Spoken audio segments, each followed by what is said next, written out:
কে রোজা রাখেননি? আরে বুঝেনি মনে হয়, রোজা রাখেননি, রোজা রাখেননি, এখানে খাবেন নাকি? আরে খাওয়া জায়েজ। অনেকে আসছেন, কিন্তু আপনি নিজের কাছে ফতোয়া জিজ্ঞেস করেন। আপনার যে এখানে আছে, কলব আছে, কলবকে জিজ্ঞাসা করেন যে এটা রোজাদারের খাবার আর আমি রোজা রাখিনি, আমার জন্য খাওয়া জায়েজ? আপনার কলব যদি আপনাকে ফতোয়া দেয় যে আমার জন্য জায়েজ, তো খান, অসুবিধা নেই, আমি ফতোয়া দেব না।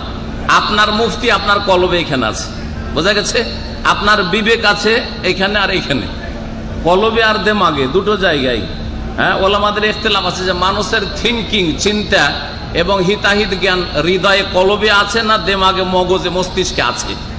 তো এটা একটা সায়েন্টিফিক বিষয়। যাই হোক, তো আপনার কলবকে, হৃদয়কে বলেন, আপনার যে হিতাহিত ভালো মন্দ আল্লাহ জ্ঞান দিয়েছেন, যে এই রোজাদারের খাবার আমি রোজা রাখলাম না, আমার জন্য খাওয়া কি জায়েজ?